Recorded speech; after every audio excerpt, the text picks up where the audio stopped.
আসসালামু আলাইকুম এভরিওয়ান।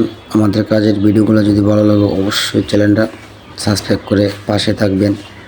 আর যারা কাজ করান দক্ষ মিস্ত্রি দিয়ে কাজ করাবেন, দেখা অনেক মিস্ত্রি হেল্পার দিয়ে কাজ করা, তো ওই সময় অনেক ভুল হয়। তো ভুলগুলো সংশোধনের জন্য যে কন্ট্রাক্টর ওনাকে বলবেন যেন অভিজ্ঞ মিস্ত্রি দ্বারা কাম করা। তো অভিজ্ঞ মিস্ত্রি দ্বারা কাজ করালে অবশ্যই কাজের কোয়ালিটি ভালো হবে। আর যারা কাজ করা মানে মালিকে টাইসি লাগা সুন্দরের জন্য, কাজটা সুন্দর না হয় তাহলে টাকাটাই বিফলে গেল। আর যারা কাজ করবেন অবশ্যই 3 একটা সিমেন্ট দিয়ে কাজ করাবেন, যেন টাইস কখনো খুলে না পড়ে জায়গা। আর টাইস টেকসই হওয়ার একটা ভূমিকা রাখে। টাইস যত ভালো ভিজাবেন ততই টাইসটা ভালো হবে। আসসালামু আলাইকুম গাইস, ভালো থাকবেন সবাই, সুস্থ থাকবেন।